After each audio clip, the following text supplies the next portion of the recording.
Kalau korang selalu buat senaman ini, bahu korang akan jadi tidak bongkok. Kalau korang selalu buat senaman ini, bahu korang tak akan terjatuh, lagi boleh tegakkan bahu. Kalau korang selalu buat senaman ini, lengan korang akan jadi kurang mengelebih.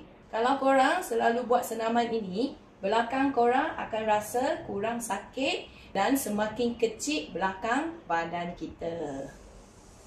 Senaman Water Mummy tak lari, tak lompat, tapi berkesan kalau korang amalkan 14 hari, nampak badan bentuk cantik, badan kurus, badan sihat bertenaga. Kalau korang suka jenis senaman yang ringan macam ni, boleh je dapat satu set video Water Mummy. Korang hanya perlu bayar RM9.99 sahaja. Cari admin nombor ini, dapatkan sekarang dan bertindak sekarang supaya masa depan badan semakin sihat kurus, kempis perut lagi awet muda. Sudah ramai kawan-kawan berjaya melalui senaman yang simple macam ni, dapat balik bentuk badan yang kita nak. Bentuk badan idaman ikan duyung.